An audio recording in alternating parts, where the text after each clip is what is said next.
Astaghfirullah.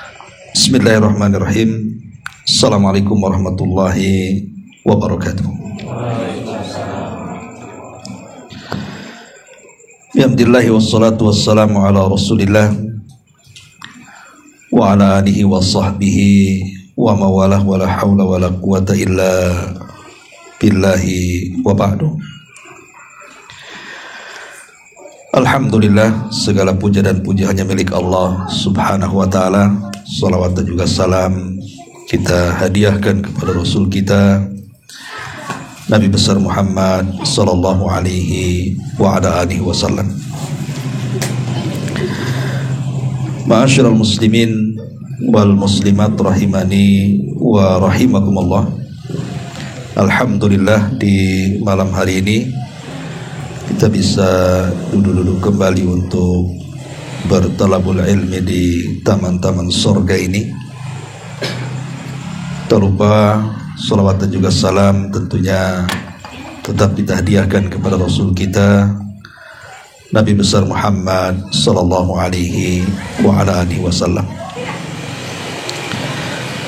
Biasa kita mengkaji tafsir, tapi malam ini kita ambil tema lain tentang keutamaan sedekah di luar daripada harta. Karena sedekah itu tidak mesti harus dengan harta. Tapi sebelumnya saya mulai kajian ini dengan perkataan Al-Imam Ibnul Qayyim rahimahullahu ta'ala. Beliau mengatakan, fa inna lis-sadaqati ta'thiran ajiban fi daf'i anwa'il bala walau kanat min fajirin aw min zalimin bal min kafirin fa inna Allah ta'ala yadfa'u biha anhu anwa'an minal bala wa hadha amrun ma'lumun 'indan nas khassatihim wa ammatihim wa ahlul ardi kulluhum muqirruna bihi li'annahum jarrabuhu. Disebutkan oleh Imam Ibnul Qayyim rahimahullah dalam kitabnya Al-Wabil As-Sayyib, sesungguhnya sedekah itu memiliki pengaruh yang sangat-sangat ajib, sangat-sangat ajaib di dalam mencegah seluruh bala. Walaupun sedekah itu diberikan dari orang fajir, bahkan dari orang zalim, bahkan dari orang kafir sekalipun, karena Allah subhanahu wa ta'ala akan mencegah darinya berbagai macam musibah dan bala. Dan ini perkara yang maklum indan nas, di sisi manusia, baik orang khusus mereka atau orang umum mereka, dan seluruh penduduk bumi mengakui hal itu karena mereka sudah mencobanya. Lihat di sini perkataan Imam Ibnul Qayyim rahimahullah ta'ala. Jadi sedekah itu walaupun tidak banyak, tetapi memiliki pengaruh yang luar biasa, kata beliau, terutama di dalam mencegah musibah dan juga bala yang akan menimpa kita.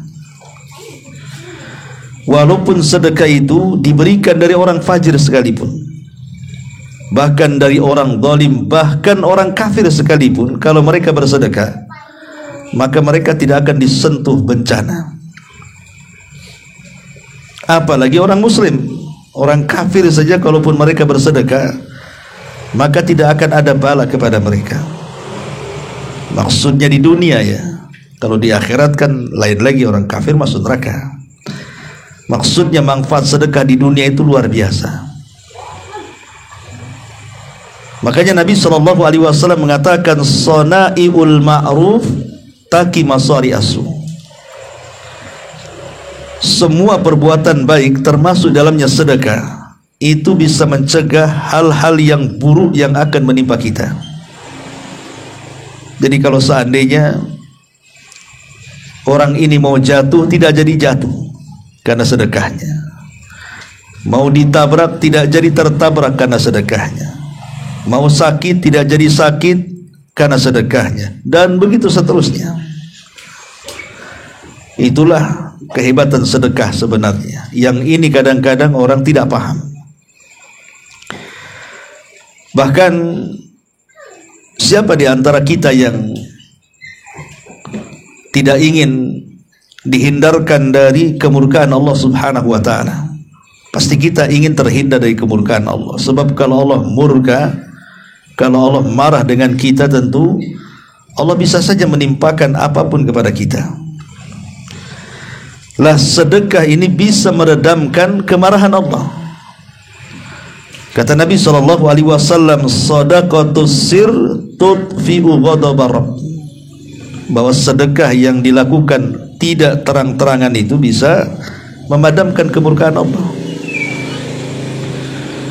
Bahkan lebih daripada itu, kalau seandainya Allah Subhanahu wa ta'ala kiamatkan dunia ini, kemudian manusia dikumpulkan di padang mahsyar, matahari didekatkan 1 mil di atas kepala, siapa yang tidak ingin mendapatkan naungan sehingga kita tidak tersentuh oleh panasnya matahari pada hari kiamat? Tentu kita ingin, sebab matahari 1 mil itu panas di atas kepala. Lah kalau ingin mendapatkan naungan sehingga kita tidak tersentuh panasnya api ataupun cahaya matahari pada hari kiamat, maka caranya bersedekah. Dan itu disebutkan dalam hadis Nabi SAW,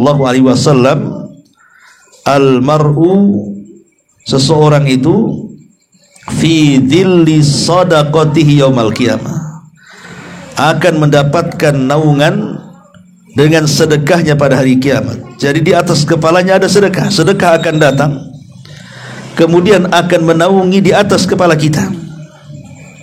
Makanya ada hadis yang mengatakan, sab'atun yudhilluhumullahu fi dhillihi yauma la dhilla illa dhillu.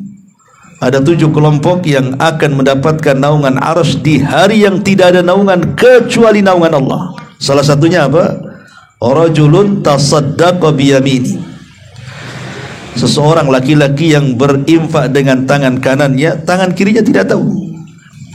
Dari sini menunjukkan bahwa sedekah itu bisa menyelamatkan kita kelak pada hari kiamat. Ma'asyiral muslimin wal muslimat rahimani wa rahimakumullah. Bahkan orang yang bersedekah itu setiap hari didoakan malaikat. Coba, malaikat itu kan setiap hari turun, dan setiap pagi malaikat akan mendoakan kepada orang yang bersedekah. Di mana malaikat mereka mengatakan, Allahumma a'ti munfiqan khalafa, wa yaqulul akhar Allahumma a'ti mumsikan talafa. Kata Nabi SAW, tidaklah seorang hamba berada di waktu pagi kecuali ada 2 malaikat yang turun setiap paginya. Jadi setiap pagi itu ada 2 malaikat yang diutus Allah. Kemudian malaikat ini akan berdoa dengan doa seperti ini, ya Allah, berikanlah ganti kepada setiap orang yang bersedekah. Ya Allah, lenyapkan harta kepada orang yang menahan sedekah. Itu setiap pagi mengatakan seperti itu.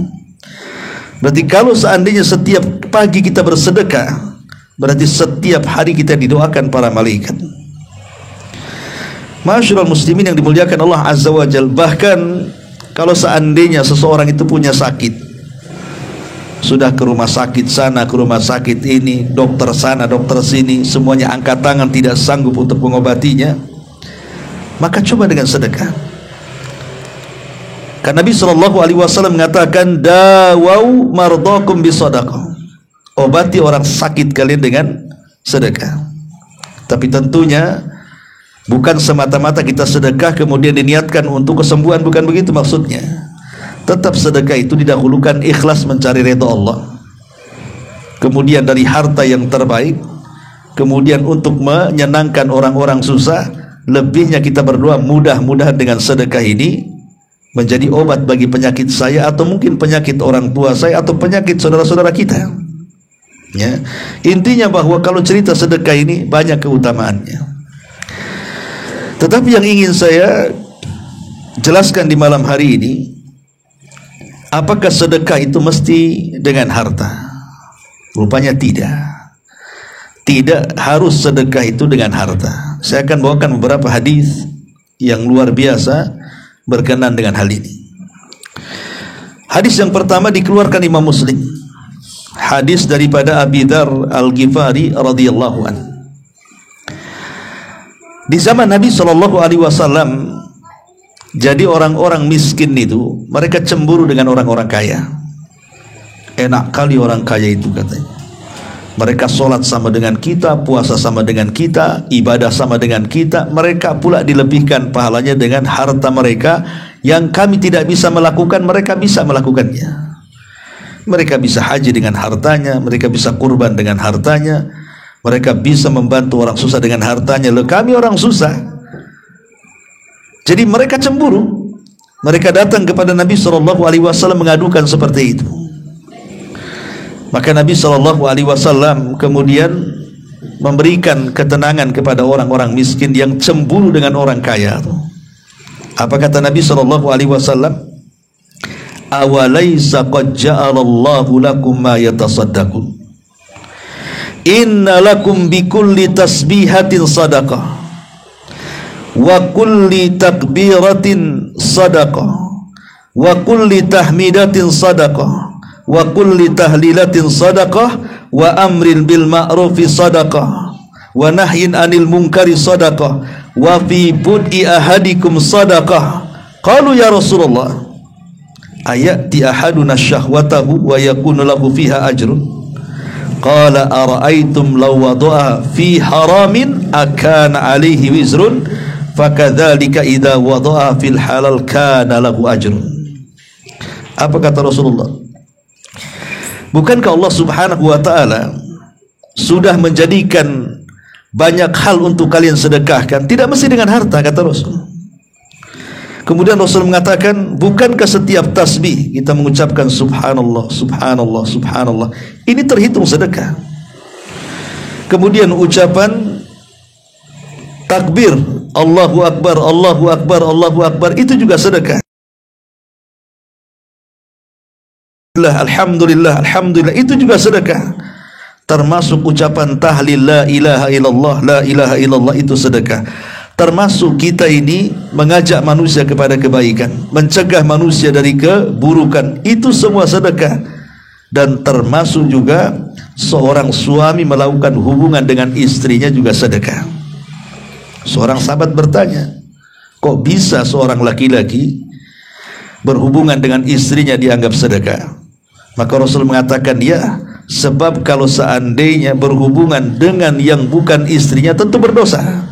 Maka ketika berhubungan dengan yang halal pasti dapat pahala. Itulah sedekahnya.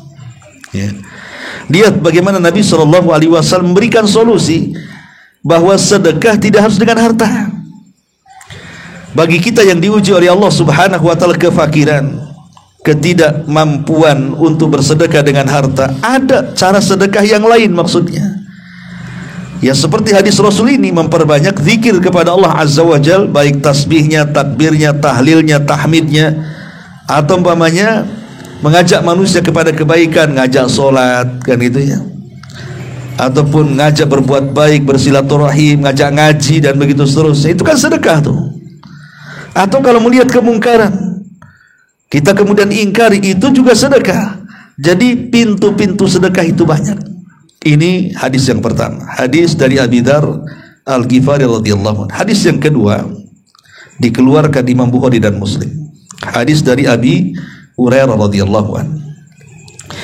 Kata Nabi SAW, kullu sulami minan nas alaihi sadaqah, kullu yawmin tatlu'u fihi syamsu ta'dilu baina itsnaini sadaqah, wa tu'inu ar-rajul fi dabatihi fatahmilahu 'alaiha aw tarfa'uhu lahu aw tarfa'u lahu 'alaiha mata'ahu sadaqah, wal kalimatu thayyibatu sadaqah, wa bi kulli khutwatin tamshiha ila salati sadaqah, wa tumitul adha anit tariqi sadaqah. Rawahul Bukhari wa Muslim.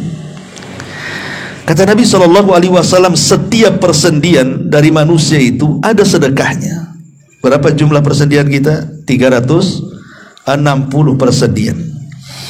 Di zaman Nabi belum ada alat menghitung sendi, tapi Rasul tahu jumlah persendian kita ini 360. Dan sekarang pakar-pakar kedokteran kesehatan dengan alat-alat canggih menghitung, ya memang segitu jumlahnya. Kalau bukan wahyu apa namanya? Karena Nabi tidak pernah bicara kecuali dengan wahyu yang diwahyukan kepadanya. Di sini Rasul mengatakan setiap persendian dari manusia ada sedekahnya. Pada setiap hari matahari terbit padanya. Kemudian kata Rasul, berbuat adil antara dua orang adalah sedekah. Jadi ketika kita berbuat adil kepada manusia, itu bagian daripada sedekah. Kemudian kata Nabi SAW, menolong seseorang dalam urusan kendaraannya, membantunya agar bisa menaiki kendaraan tersebut, atau engkau mengangkat barang-barang ke atasnya atau menurunkannya, itu juga sedekah. Memangnya tetangga ada orang yang pindah rumah, mungkin kurang tenaga, ngangkut-ngangkut kursi, ngangkut-ngangkut kasur, ngangkut-ngangkut barang kan, kita bantu. Kalau nggak usah, itu kan sudah bayar tuh, pakai pickup tuh, ngapain pula dibantu katanya. Kita mau sedekah atau tidak kan gitu ya. Nggak apa-apa, itu urusan orang itu bayar sama pickup, urusan dia kan itu. Tapi kita sebagai tetangga ingin bersedekah kan, kita bantulah. Apa yang bisa kita angkat, apa yang bisa kita turunkan, itu sedekah juga. Kemudian juga kata Nabi SAW, sebuah ucapan yang baik juga sedekah. Al kalimatu thayyibatu sadaqah. Jadi ucapan yang santun, kalau antum bicara itu menata kata, menata diksi bahasanya, atau tidak langsung dikeluarkan, dipikir dulu, ini ucapan saya kalau keluar nyinggung orang atau tidak. Itu memikirkan, mengucapkan kalimat baik, itu sudah sedekah tuh. Tapi kalau ceplas bukan dapat pahala, dapat dosa isinya. Kemudian kata Nabi SAW, al-kalimatu thayyibatu sadaqah, wa bi kulli khutwatin tamshiha ila salati sadaqah. Termasuk kita berjalan ke masjid untuk salat, itu dianggap sedekah tuh. Kita berjalan dari rumah ke masjid, apalagi makin jauh masjidnya ya makin banyak sedekahnya. Tapi jangan cari masjid jauh kalau yang dekat. Di sini ada dekat, saya mau ke Al-Kahfi lah, jalan kaki dari sini. Ngapain kan itu? Ada yang dekat di sini kan. Jadi kalau kita berjalan ke sana itu sudah dianggap sedekah. Kemudian watumitul adza anit tariqi sadaqah. Termasuk kalau antum pulang dari masjid, pulang dari mana, jalan kaki, nampak pula di bawah itu ada paku, ada beling, ada apa, kita sisihkan ke samping karena ini membahayakan orang, membahayakan kendaraan. Itu sedekah. Mengganggu manusia di jalan ini ada pahalanya, maka ku kirim pahala ini kepada orang tuaku yang sudah meninggal, katanya. Sampai seperti itu ya.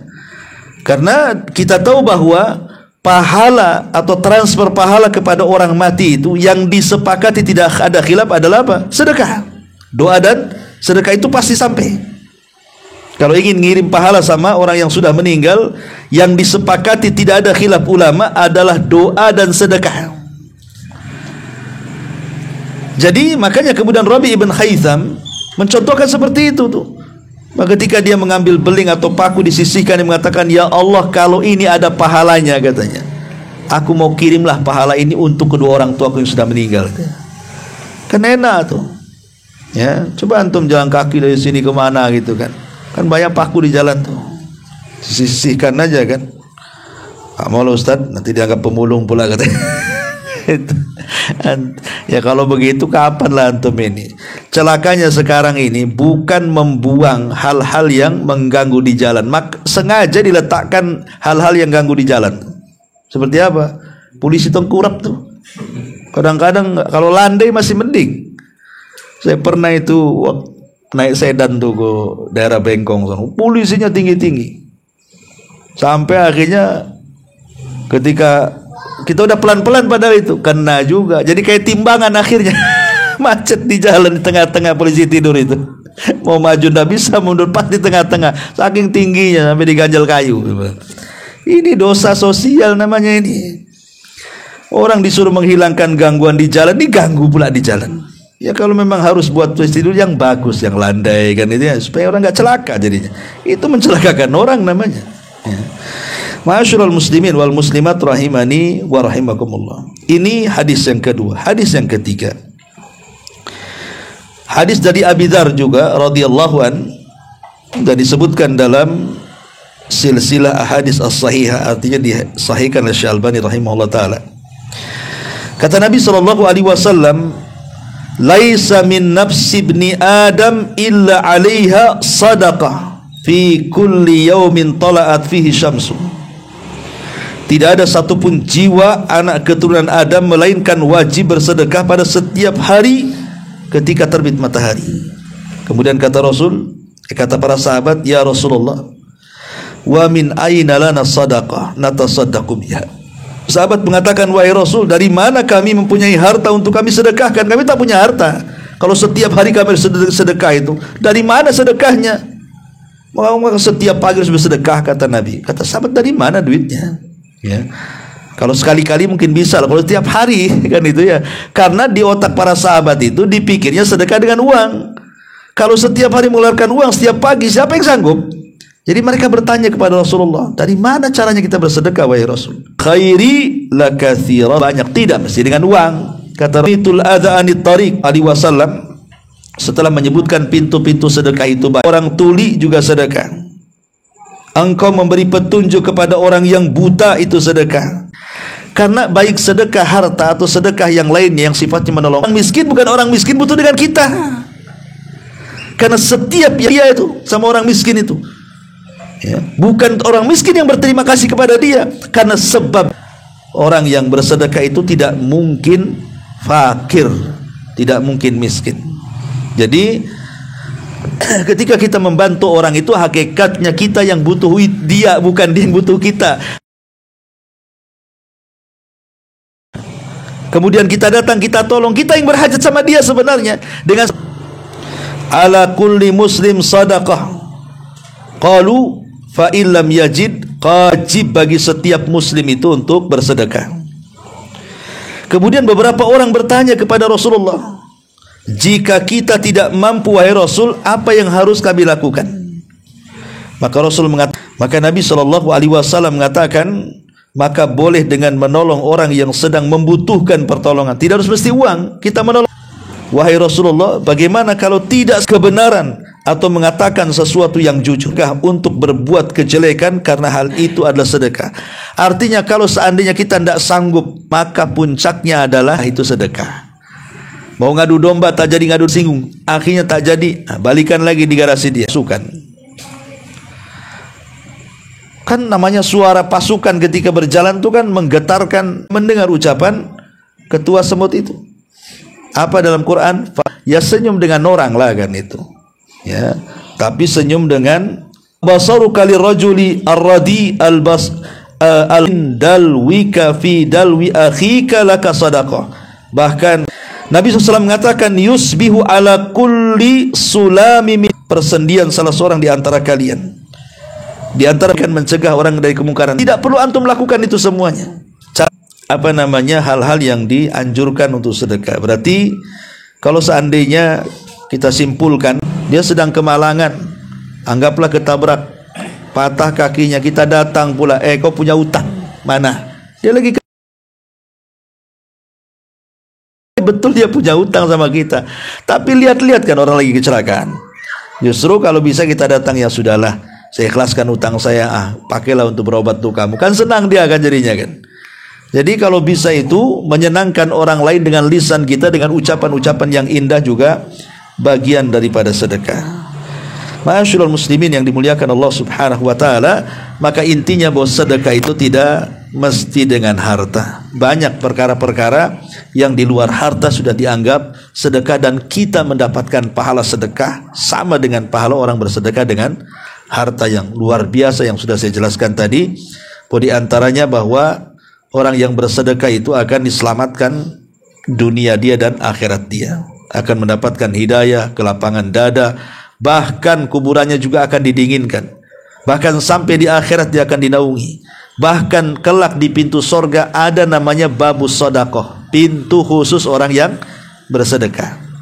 luar biasa ya.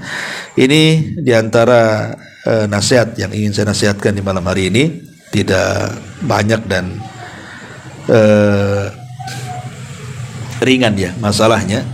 Ini walaupun amalan-amalan harian, tapi sebenarnya pahalanya banyak. Banyak kita lalaikan. Kalau kita amalkan bisawab, ini yang bisa saya sampaikan. Mudah-mudahan manfaatnya. Subhanallah bihamdika, asyhadu an la ilaha illa anta